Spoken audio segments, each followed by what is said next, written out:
Agency work is sexy. Meet Josh Tapp, the entrepreneur and podcaster that made $50 million mainly through relationships. I launched a different show, which is called the Pantheon. There's not even a public RSS feed. It's not on iTunes. It's not those places. I literally text voice memos to a small list of people, but that list we've done about 750 grand, 800 grand from. I started it like 5-6 months ago.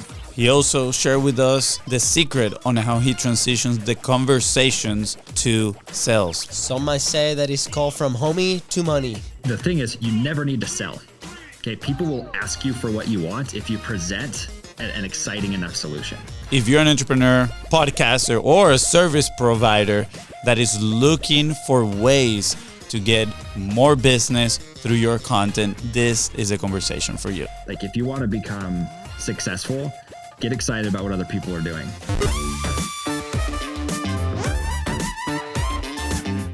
Let's go. Hey. Guys, today we have an incredible person. I actually met him at Capsho Live in Orlando a few weeks ago. And his presentation was by far my favorite, not because there's no slides, which was great, but also the thing that he was talking about, how he was able to grow his business and help a ton of people with a very simple framework. And it's something that, we've kind of touched here and there, but the way that he presented was awesome. And then we were able to connect over different calls, and hopefully we'll be doing some stuff together moving forward. But, he's known as a podcast guy. He's the founder and chairman of Pantheon FM, as well as the host of the Lucky Titan podcast, which link right below if you want to go check it out.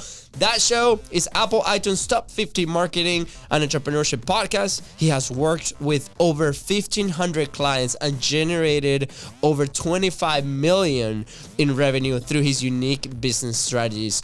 Boy, with his company, he aims to build a predictable and profitable audience building machine. How does that sound to you, Fonzie? Juicy. I'm ready to dive in. Juicy. Bring him on. Juicy. Bring him on. Bring him on. Guys, please welcome future Content is Profit Hall of Famer, Josh Tapp. Let's go. Yeah. Let's go, Josh. Awesome. Dude, what an intro. I'm like, hats off to you guys. I'm not gonna lie, Josh. Here for a second, I thought either my brother forgot the button or your name. I was like, which one he forgot? Which one he forgot? He's like, we had dinner, and I don't even remember this dude's name. No, that would never, ever happen. Man, that was great dinner. That was a great dinner that we got to, find out that you also love Disney, and we love Disney. That was pretty much the whole conversation we had. No, I'm joking, man. Josh, it's really an honor to have you here, man. I'm kind of pissed. I'm kind of pissed and angry that we didn't meet earlier. That's it. I know. Someone's fired. That's all we got to know here, man. I like that. That's I right. like that. So Fonzie, hit us with the first question, and we'll go from there. Cool? Yeah, I'm going to sweep in and, take over this interview right now. Like my brother mentioned, it says you've generated, you work with over 1,500 clients and generated over 25 million in revenue. The question is, how has content played a role in all that? Dude, 100%. That's actually outdated. We literally just in January crossed the $50 million mark, and I was like, wow. I wasn't going to say it till we crossed it. So it was dude, yes. Yep. I freaking love how you guys run this show, by the way. This is awesome. They're like, we're going to have to edit that out. But yeah, so content has played a huge role in what we've done. My podcast was the core driver of all of my companies. So we built and sold 4 agencies. All of those were in the marketing sector, and we basically built those along with the mastermind that I still currently run at Pantheon FM. We built them all through relationship building, through content. Mm-hmm. And a lot of people think it's because we have a lot of listeners. And for a long time, I thought so too, until we actually tracked it.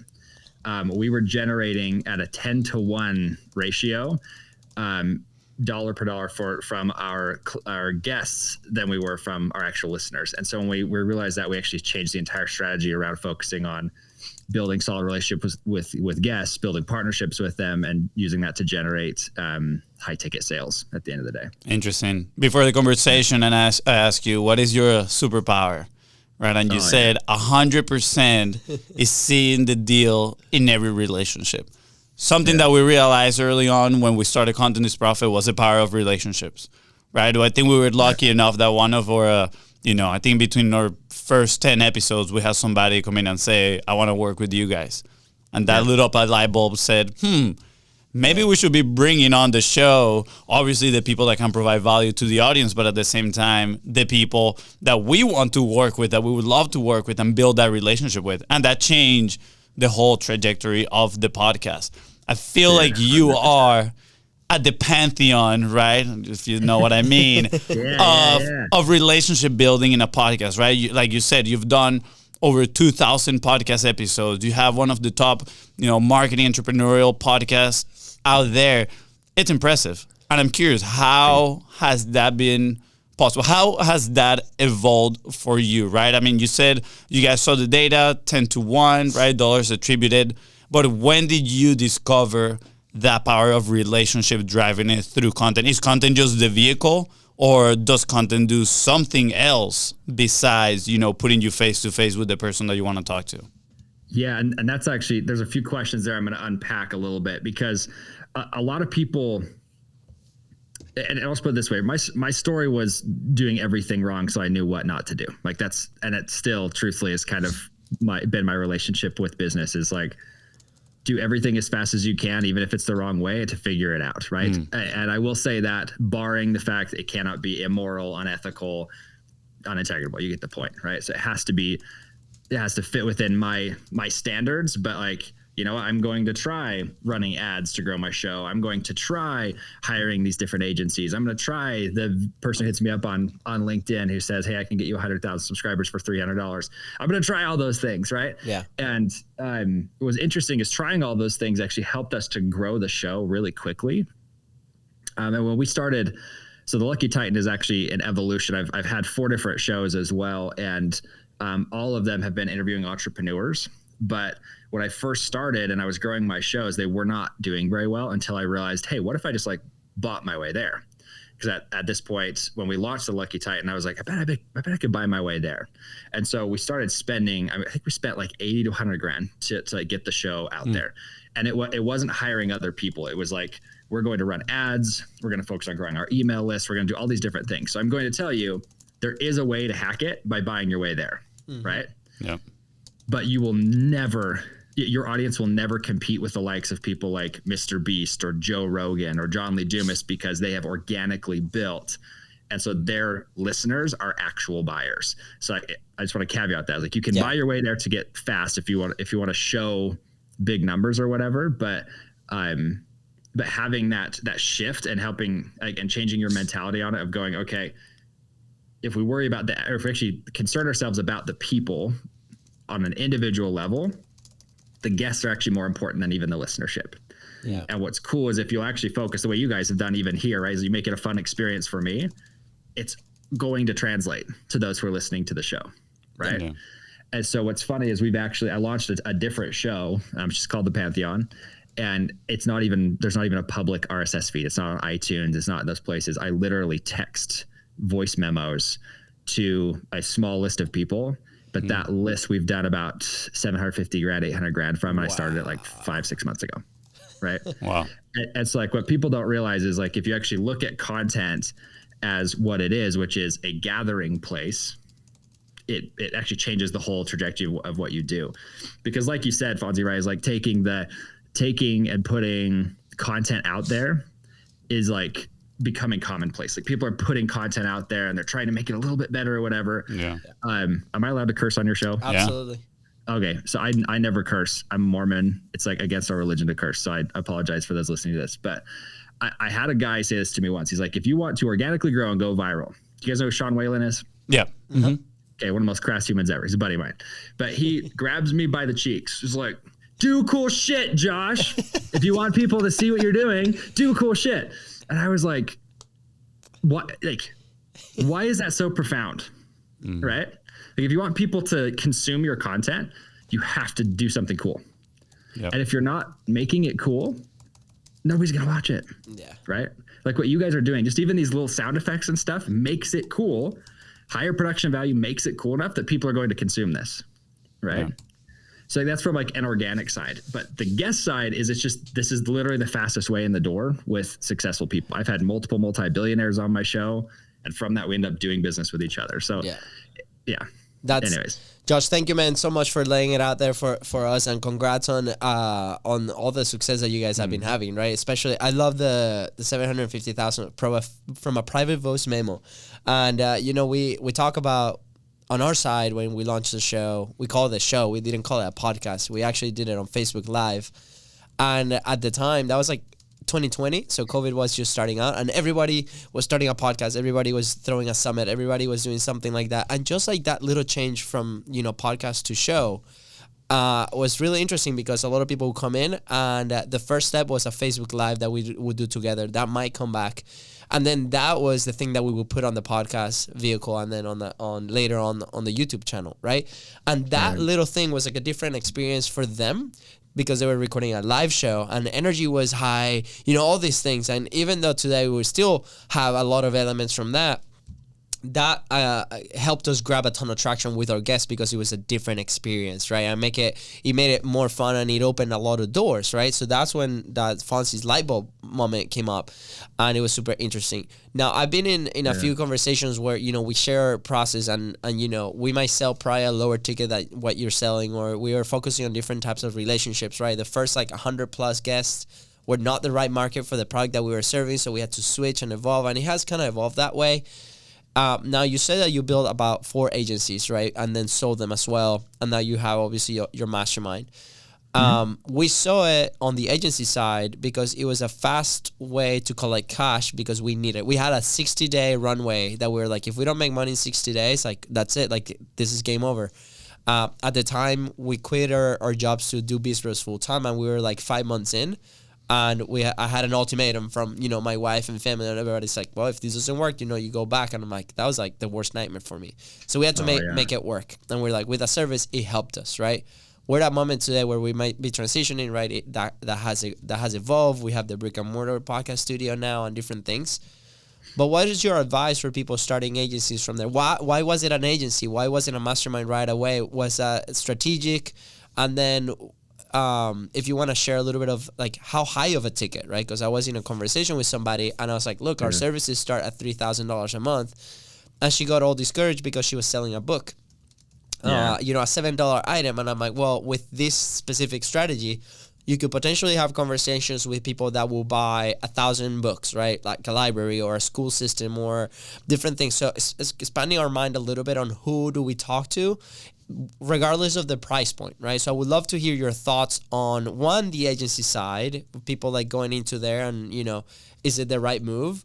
And then on the price point of who are you relating to, because a lot of people might not even see it as a possibility, right?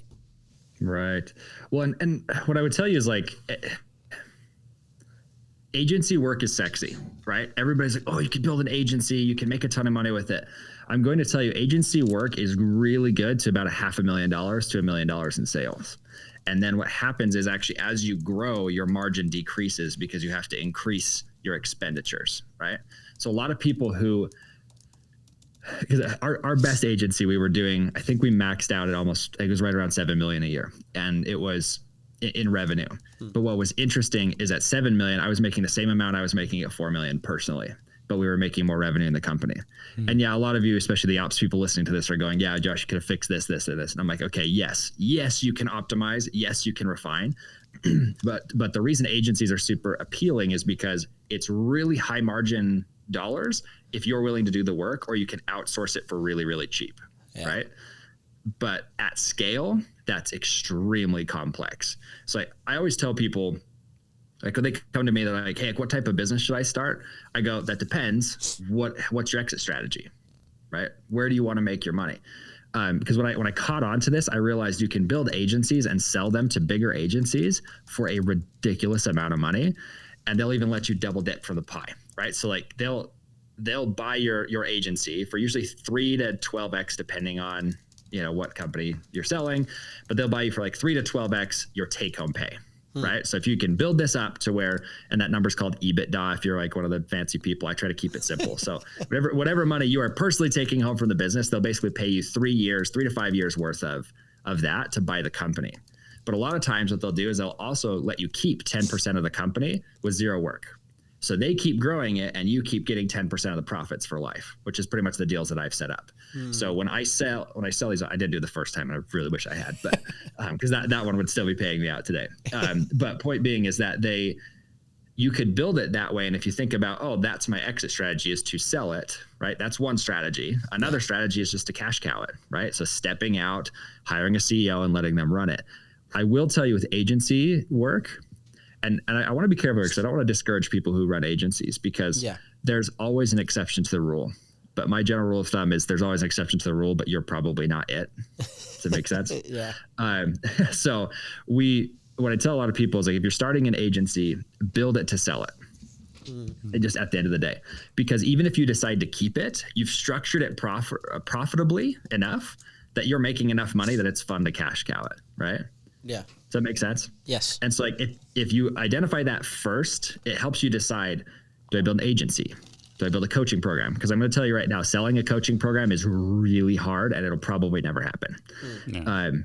As of 2024, this is being recorded. 10 years from now, people might be buying those up like it's going out of style. I don't know. But right now, if you're a coach and you're like, I'm going to sell this. No, you're not. It's not going to happen.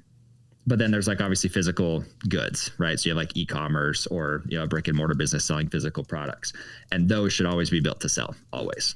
I think we get too married to a product instead of getting married to the people, right?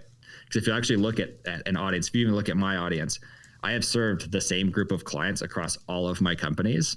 And what's cool about that is that when I sell another company, I retain the rights to my list. I always do that. PS, pro tip for you. So they can use your list, but you still get to use it yourself. And what I'll do is I will actually just sell my next service to my existing clientele. And that always allows us to like build the next thing. Does that make sense? Yeah. So you're not starting from scratch every time.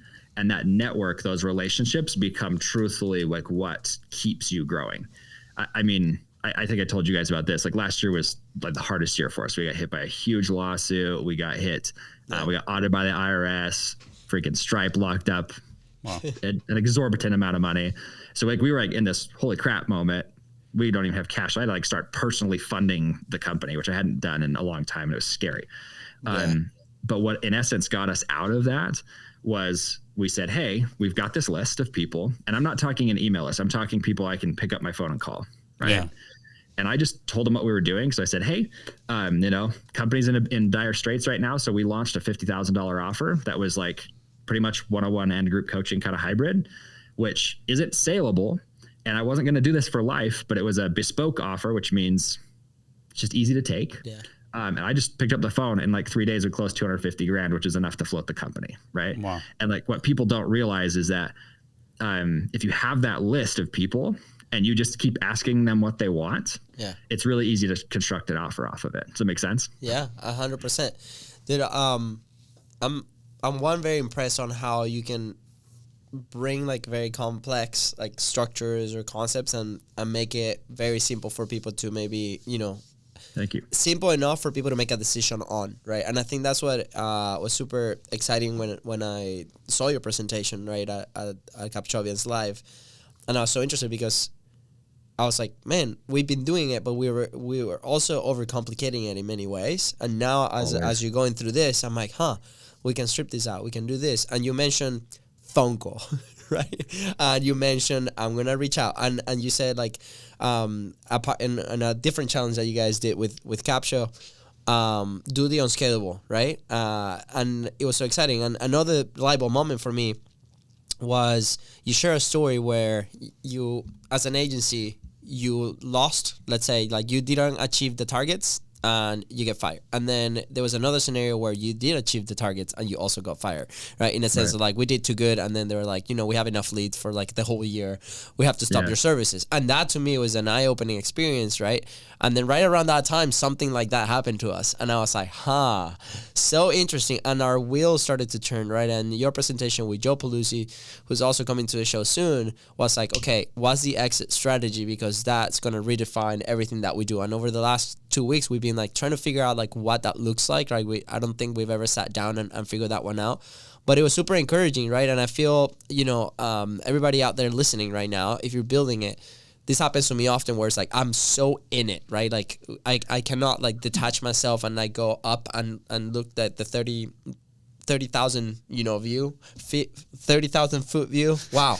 Yeah. English That's a tough one. Yeah, Monday from, wow. He's getting there. Yeah, I'm English pretty sure from you could have said Mondays kilometers with and, Luis. people wouldn't understand too. Fast, dude, nobody will care. Just do your Yeah, thing. absolutely. So, I think you're bringing a lot of really cool concepts for people that are building businesses and are starting to publish, because publishing can also be a very big distraction, right? It's like, oh, I didn't record this time, or I should record this on YC because the audience is not liking it. Doesn't matter. Like, what are the relationships that we're building that we can literally pick up the phone and do that? And I feel like very honored that I could do that with you, for example, right? And we've had a couple of those conversations, and that will allow you to go further faster.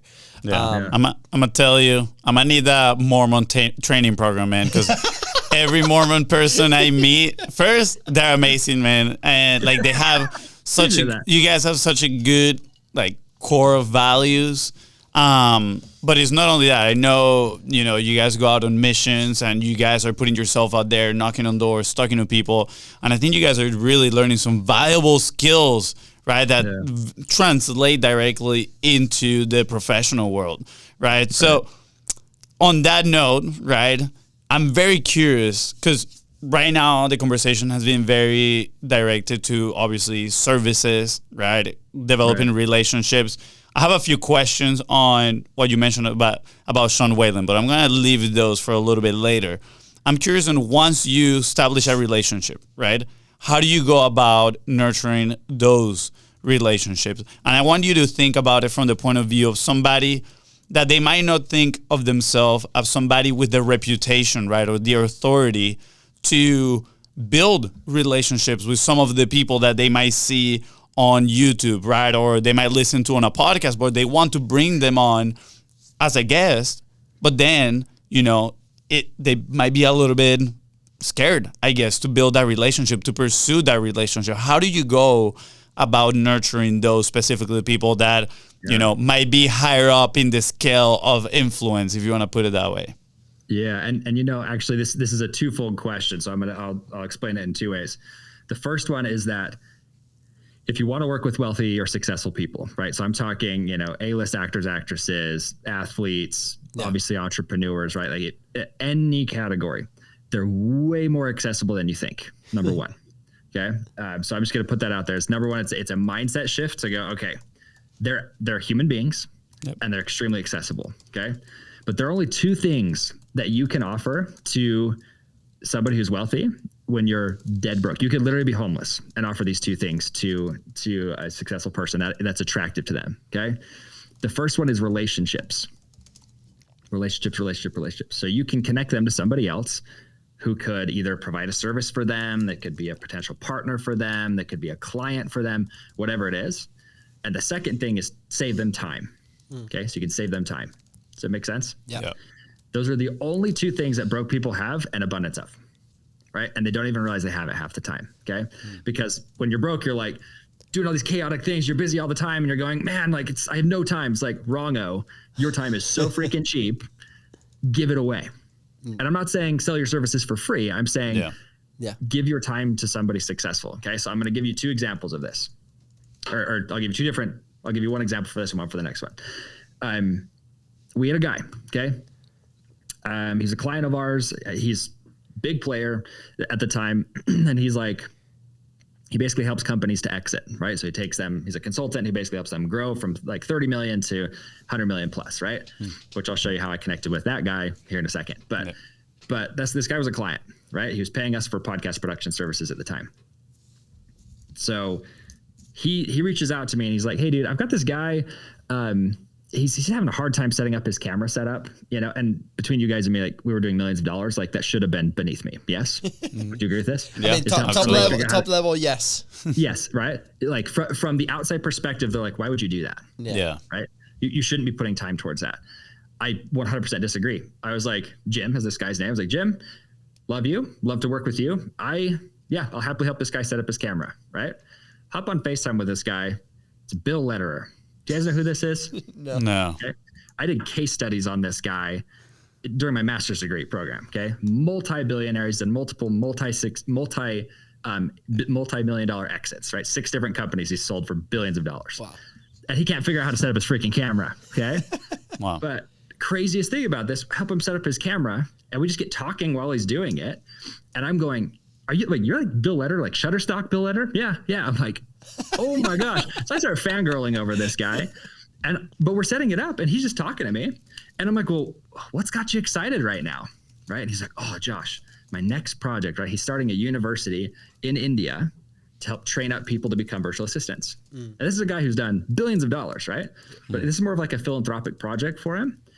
We ended up helping him on that project, did a ton of work for him on that project, made a ton of money off it, which is awesome. I didn't have to sell him anything. I just got excited about it. And he's like, because I'm helping him set up his camera, he's like, what do you do? And I'm like, well, let me tell you, I'm in podcasting, blah, blah, blah. Right? And what people don't realize is like, if you just get excited about what they're doing, people are going to naturally ask you what you do. Yeah. And you don't have to pitch. You just be excited about what you're doing too. Like, dude, I launched podcasts. What about this person is really cool. This person is really cool. And they get all excited about it. Right. Yeah. So that guy, what he hired me for, Bill, what he hired me for was a time-saving activity. Okay. I won't go into like the details of it, but basically we came in and saved him an immense amount of time by making 2 or 3 connections. Yeah. Okay. The next thing is the relationship side. If we're trying to provide relationships to people, it's really super simple. All you have to realize is that wealthy people know wealthy people. Poor people know poor people. Yes? Yeah. It's kind of makes the way sense. Of humanity. Okay. When I launched the Lucky Titan, I was like, because I had been interviewing like local businesses and other Mormons, funny enough. So I was like, I'm just gonna like interview other people and people that were in my immediate circles. But then I had somebody challenge me. They're like, why don't you interview like more successful people? I'm like, okay, who's the wealthiest person I know? And so I went on my LinkedIn and I had probably 2,000 connections at the time, scrolled through until I found a super successful one, which I was like, I think he's successful. So in my mind, I was like, he's making a couple $1 million. Yeah. Right. Yeah. And so I bring him on. His name's Josh Tapp, actually still one of my favorite humans to this day because we share the same name too. That helps. but Josh goes, he comes on my show and he goes, Josh, that was the best show I've ever done. And this guy's been on tons of shows. And I know he was just being nice to me. There's no way it was the best show I'd ever done. I was using a Blue Yeti mic, had a freaking my laptop camera. It was not good. Okay. Yeah. So low production volume or whatever. But like I asked him genuine questions and I was so freaking curious about what he was doing. And then he asked me, he's like, what can I do for you, man? At the end of it, I was like, I just really want to interview more people like you. He goes, oh, do you have like a cap on like income to come on? And I was like, well, absolutely not. I have a lower. It turns out this guy has a mastermind for billionaires. You have to have $1 billion net worth to be in the room. Wow. He got me 45 guests to come on my show over the next like 30 to 60 days who are making $1 billion a year. Right? These are huge players. And I went, I think I just cracked the code because I did is with each of them. I said, hey, like, I'd get excited about what they're doing, see if I could help them out to the best of my ability, but I would never directly pitch them. Mm-hmm. Right. They'd come on my show and I'd just be excited. What's like, this is just the dream line. Just so you guys know, I share this with everybody. Ask people what they're most excited about right now. What's your next big project that you're stoked about? Because they need help with it. They're going to have gaps. They're trying to figure out that's a problem they're actively trying to solve right now. Right. Does that make sense? Absolutely. I think that, this is just the biggest golden boulder of the show right now. It's that question. If you're asking yourself what is a golden boulder, is like a golden nugget, just way bigger, way more powerful. I was asking myself that, but I kind of made the contextual clues. Like, okay, that's actually pretty witty, Luis. We've got to be a Spanish phrase. Yeah, we've been debating on sending helmets to our guests. It's like kind of like a package. It's like, dude, thanks for the golden boulders. Take care of yourself out there. Yeah, protect your head. Yeah. I love that. That was amazing, man. I love the excitement part. Actually, this morning, funnily enough, I was driving to the studio. And I had a tour, I was having a conversation on somebody that's interesting on the services. And, I was going on my head over, all right, how can I sell him and stuff like this? And in my mind, I got to the conclusion that it's like everything is an energy exchange. And then I related that to content. Like content is an energy exchange. The people that I see on content in front of the camera that are, I can tell that they have some sort of blockage or, friction or they don't really want to be in there. I don't consume their content. I'm not attracted to it. I'll scroll by it. Right. But the people that have good energy, right, that you can feel it through the screen, I'm attracted to that. And it's the same with the people that are selling me products, right? Those are the people that I will potentially trust the most, or at least lean in at first and pay attention to them. So I was like, all right, I just gotta put the good energy. It's all about that energy exchange. So I love the fact that you talked about it. Get excited about what they do, obviously in a genuine way. And when they ask about you, you got to be excited about your own stuff as well, right? It's interesting. My mind immediately goes to, sorry, you wanted to say something? No, I'll throw a point in, but if you're on a roll, do you think? No, I was just going to ask you kind of like a follow-up question in there. And this comes from a very personal, feeling. I've had a very challenging time to transition the conversation from you are my friend, you're my homie right now, to money. To a sale. Right? Okay, dude, I love this question because I've cracked the code on this. Let's go. Okay. So I am actually an introvert, contrary to popular opinion, right? Like you guys probably even see this, right? We went to dinner together. I know pretty much everybody there, but I'm going to go sit in the corner. That's just what I do. I'm not the guy who's going to run up and like talk to you, like get all up in your face. It's not who I am. I am very energetic on camera for some reason. God, no, maybe hyperactive is the better term there. I don't know. but like being an introvert, that's the hardest part, right? Is you're like, man, how the freak do I transition to the sale without making them feel uncomfortable? Okay. The thing is you never need to sell. Okay. People will ask you for what you want if you present an exciting enough solution. That's really what it is. So there is a transition statement that I love. Okay. And I'm actually going to recommend a book here. I'm not paid to do this. I really need to get an affiliate link for it. It's called Lift Your Impact. It's backwards on the screen. By Richard Newman. Okay. This guy came on my show about 8 months ago and he like explained this 10 times better than I did. So I've just totally stolen his method and he knows it. So, but when you're having a conversation with somebody, let's say you're talking with somebody who's super successful, right? Yeah. And you're going, there's no way in heck I could serve this person, right? Quit trying to shove your solution down people's throat. Present it as a solution to a problem. Okay. So what you do is number one, talk to them, ask them what they're excited about. Okay. They might be like, I'm excited about, we're launching this school, over like it's a philanthropic project. I'm doing, I'm launching a podcast. I'm writing a book. I don't know, because I'm talking business to business. Most people, I think, listening to your show are probably B2B. Yeah. Yep. If you're talking to entrepreneurs, like we've always got the next thing we're excited about. I mean, I know you guys, hey, we're launching our studios, right? So I can hear this in your voice. If I want to transition the conversation, and this is the most amazing thing, because you're already probably good at this. Show them a bigger picture, always. Okay. So I never leave a conversation without feeling like I have helped them elevate their vision, get bigger thinking. Okay. And you can do this even with people who are billionaires. I'll give the example of a book because it's super relatable probably to your audience. So you're writing a book, right? You're probably scared it's not going to sell. Truthfully, I've worked with people who are billionaires who are concerned it's not going to sell. And funny enough, half the time it doesn't, but like their book isn't going to sell. So I'm like, well, what if you could just sell like 5,000 copies to one group? And they're like, you can do that. Right. I just proposed an idea. I don't do that. That's not what I do for a living, but I'm like, I have a buddy who does that. Why don't I connect you to him? And they're going to go, oh, wow. Like he's actually genuinely trying to help me solve this problem. Yeah. Okay. Yeah. So if you aren't a fit, don't try to force your way into a sales conversation. Connect them to somebody else. Yeah. Okay. That's the first part of this, right? So be the one who knows the best solution and help them think bigger on the thing they're excited about, right? Because they're already stewing on, oh man, we're launching these new studios in person. I'm like, oh, awesome. What if we had one of those in every state like a year from now, right? Like, well, how would you do that? Like, oh, well, you really only need volume, right? You just need more podcasters. We have a whole list of podcasters, right? Yeah. You get the point? Yeah. Right? I'm just using you guys as the example here because your audience probably knows what you're doing. But point being is you're addressing what they're excited about. You're showing them a bigger picture, like, oh, wow, what about this? They're immediately going to think you're the coolest and smartest person in the room. It's crazy because you're just excited about their next step. Yeah. Okay? But this is where the transition comes in, okay? If they are not a fit, you connect them with a service provider who is, okay? What a lot of people don't know about me is I generate more than half of my income every year off of referral commissions to other people. Wow. Okay? Because I'm constantly looking for, because what you'll see is as you do this, the deals get bigger and bigger and bigger. Because you might be like, oh, well, this marketing agency is pretty good at what they do. But then like the school with Bill Letter we were talking about, right? I actually, weirdly enough, know one of the most connected entrepreneurial people over in India. Like he's like one of the biggest entrepreneur coaches over there. And I was like, well, why don't I just get you two in touch? What was cool is I put them in touch. It was a multi-million dollar deal, and they both kicked me $100,000 check as a thank you. Okay. Wow. That makes sense. Yeah. So it's like, I just made the introduction. I didn't have to facilitate anything, right? So there's a lot of money in just doing that. Okay. Yeah, interesting. But then the transition, and I know this is kind of a long-winded answer, so I apologize. But what I'll tell you is that the transition then is, if you are a good fit, here's the statement. Okay. Did you know that's what I do for a living?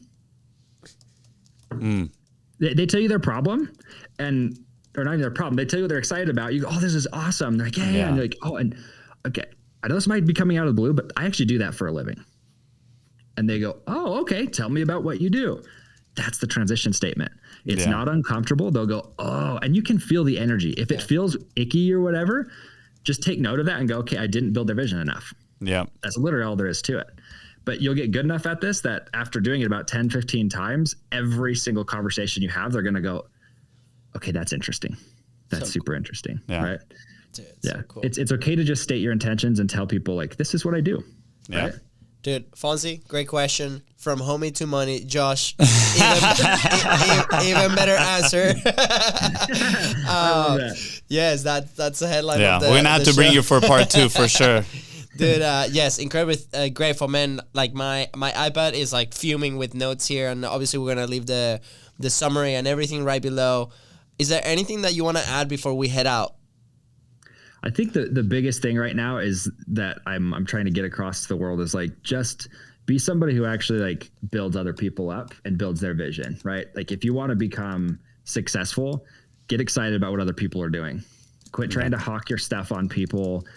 Have you guys ever seen, I think it's Aladdin, or it might be Hercules, where he, like, opens up his coats on, you're a Disney fan, yes? And he's like, want to buy a sundial, right?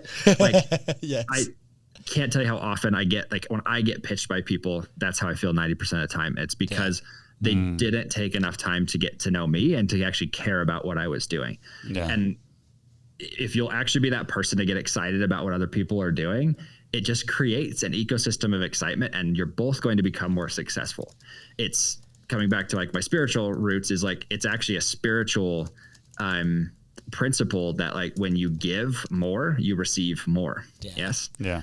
And so people are always wondering, well, what do I give? It's like seed excitement, seed hope, seed faith, whatever it is that you promote. If you'll seed that out there, I mean, you'll get phone calls all the time. I had one guy came on my show 5 years before. There was no way I could have helped him. Couldn't have helped him at all. Calls me up last year and is like, dude, just did a $2 billion exit. I need help. And I was like, sweet, paid me $50,000 to spend one day with him at his house. Okay. At his beautiful house in Dana Point, California. Yeah. I did nothing to attract that guy. He just was like, I know you're the guy for this. He's like, you're the one guy I know who, like, builds vision, like, builds people's vision. I'm like, that is interesting. Wow. And when you realize that's a skill set, it's a trainable skill set, and it's something you can do even if you're homeless, truthfully. So good, Josh. No, we have one last minute. How can people connect with you? Where can they, find you and your community? Yeah, so Pantheon.fm is our website. I ask that people head over there. So Pantheon, and I'm not going to go too far down this rabbit hole, but this is really what we're doing over there. Is we're actually gathering people from all over the world, entrepreneurs in principle. Is that the word? Anyways, we're gathering entrepreneurs, and our goal with that is to basically bring you guys together to do more business with each other. It's a very cheap, low-cost community, but you can also access everything that we have over there. But we're doing something kind of cool. So this is my shout out to those of you who are connectors. Is we've built this with a buy one, give one program. So when somebody buys a seat, we actually give one away. And you can choose who that person is, or we work with youth groups who want to be entrepreneurial. We work in Africa, India, Brazil, a bunch of these countries where they have people who maybe can't afford a service like ours or coaching like ours. And then we're literally bringing in some of the highest paid speakers in business to come in and train people. So I'm, like, super excited about it. So Pantheon.fm. Pantheon is PANTHEON.FM. Yeah. It's not .com. Yeah. Link right below. All you got to do is scroll down with your big thumb or small thumb, whatever thumb you have, and just click in there. Guys, we're super excited. We talked a lot about this last phone call that we had, and hopefully also we'll be a part of it and sharing the content frameworks and different things. But Josh, it has been an absolute pleasure today, brother. Same here, guys. Thank you. What a cool conversation. Fonzie, anything else? Thank you. Appreciate it. You are absolutely amazing, man, and can't wait for part 2. Sweet. With that said, guys. We'll see you later, guys. Thanks. See you, Josh. See you guys later. Welcome all. Thanks for listening to Content's Profit. If you enjoyed this show, go ahead and follow your favorite podcasting platform and on social media at BeastBrosco. That is right. In today's episode to help you move one step closer towards your goal, please don't forget to share this episode. And of course, leave a 5-star review and call out my brother for all his silliness. Bye, guys.